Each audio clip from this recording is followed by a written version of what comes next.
Hello, hello, it's Linda again from Colorworks Designs, and welcome back into month number 4 of Missouri Star Quilt Company's Block of the Month program called Starlight. We are almost halfway through, and I hope you're enjoying it as much as I am. So this month's blocks are based on the double pinwheel pattern, and I love the movement in this block and also some of the secondary patterns that are created based on where you place the fabrics. We're going to be making 3 blocks total, but it's the same block. So we'll make 1 larger block and then 2 companion smaller blocks. Are you ready to get started? Let's go!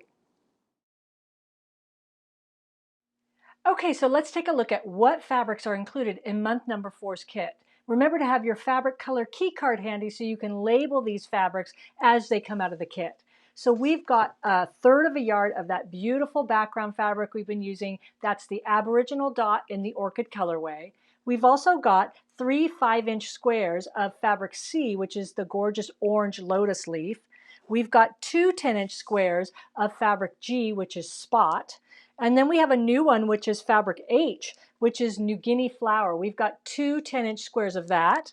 We also have blue paperweight, which is fabric I, and take special note of the cutting instructions and diagrams for fabric I. We'll look at that more later in this tutorial. And then last but not least, you'll have fabric J, 1 5-inch square. So now that we have all of our fabrics laid out, we have them labeled, let's get cutting.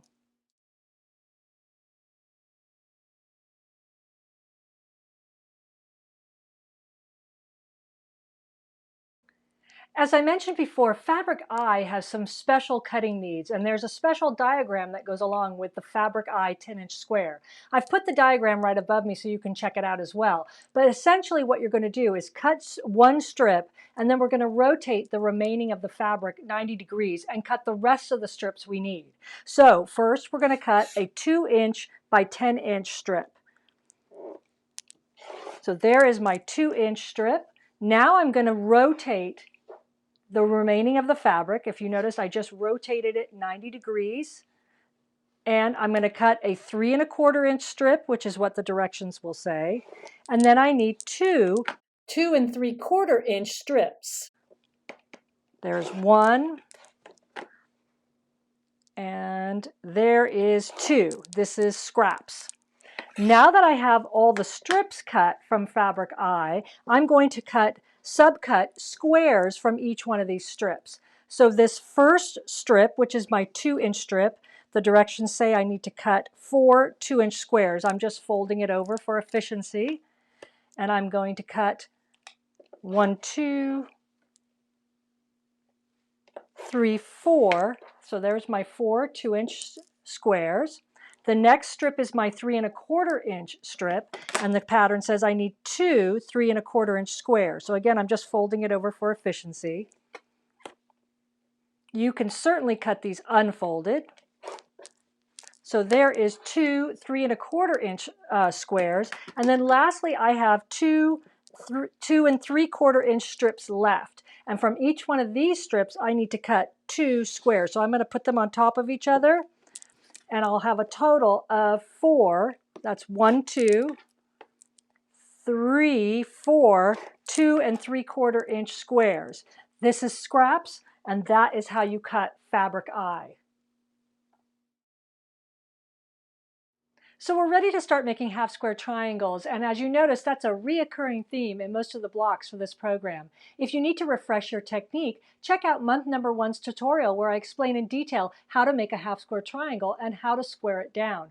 Also check out for a different way of making a half square triangle, month number 3's tutorial. In the meantime, let's get started combining month number 4's half square triangle combinations. So we're going to be making large and small half square triangles for month number 4's blocks. And as I've suggested in previous tutorials, I like to read through all the half square triangle directions first and make myself a little cheat sheet of all the different combinations and then what each combination is squared down to. I've put my cheat sheet for month number 4 right above me so you can follow along. And let's go through the different combinations. So out of the 4-inch blocks, we're going to have combination AG and combination AH. These are your larger half square triangle blocks. So you're going to have two A fabrics and two G fabrics, and that will make 4 half square triangles that are out of AG, and 2 A 4-inch squares and 2 H 4-inch squares, which will make 4 half square triangles out of the AH. These are both going to get squared down to 3.5 inches. Now, for the smaller blocks, we're going to do these combinations, and these are our 3¼ inch blocks that we're going to start with. So we have combination AC, AG, AH, and then AI. And of course, each one of these combinations, I've got 2 fabric A's and then 2 squares of the other fabric for the combination. And so AC will end up with 4 AC half square triangles that will get squared down to 2 3/4 inches. The same thing with AG, AH, and AI. So let's get started making half square triangles.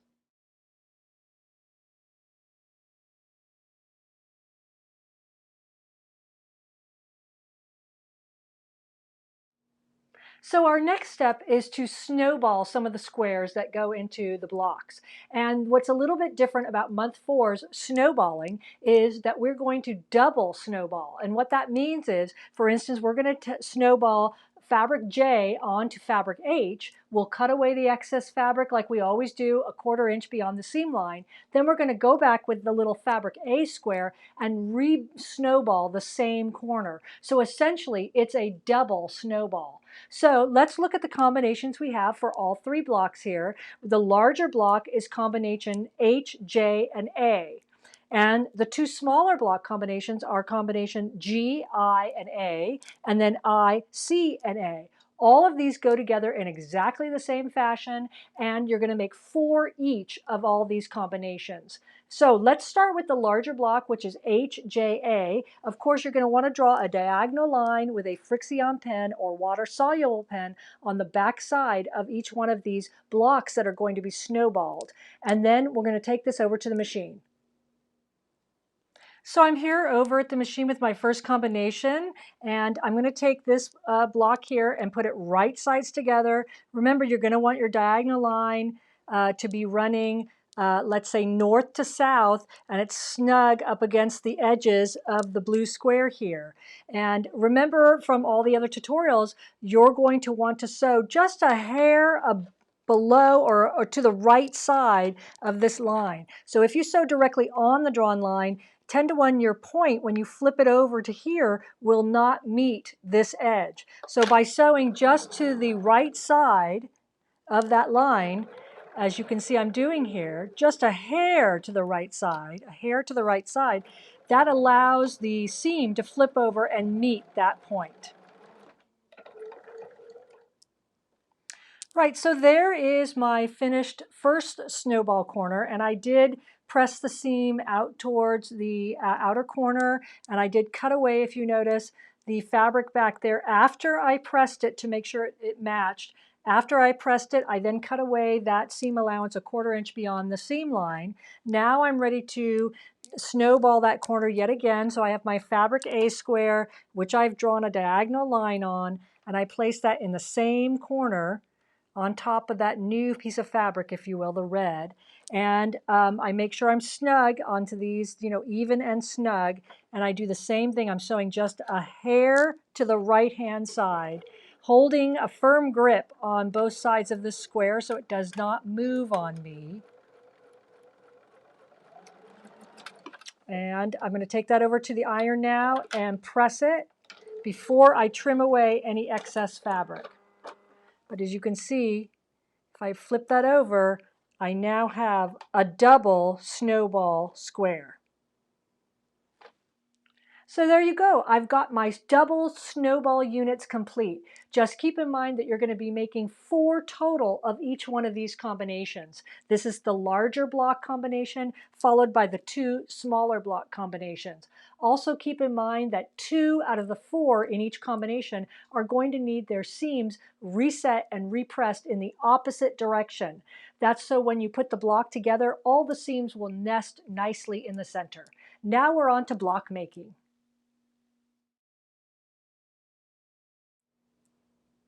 So we're ready to put together block H, and as you can see on the cutting board, I've got laid out the units for the first quadrant. Like most of the blocks in this block of the month program, we put quadrants together first, and then we create 4 of these, and then they rotate to complete the block. So let's put these together first, these units. It just goes together like a simple 4-patch.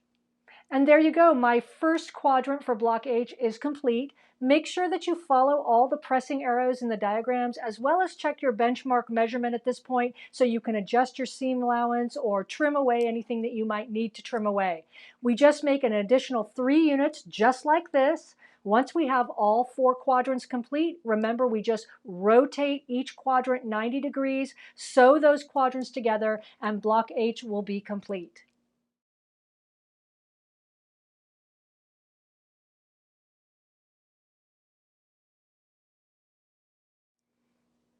And here we go for blocks I and J. It's just like block H. The first thing we're going to do is create the first quadrant. And I've got the combinations laid out here. This is for block I, and this is for block J. So let's put these together and create the first quadrants for each of those blocks.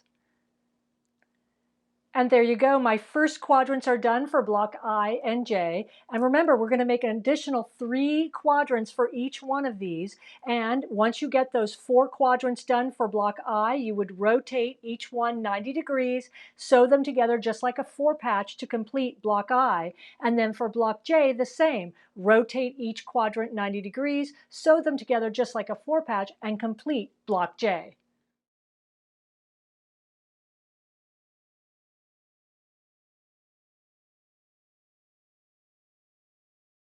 So that's it for month number 4. I hope you enjoyed stitching with me this month, and join me for next month, month number 5, where we're going to offer you something a little bit different. Until then, happy coloricious quilting, everyone.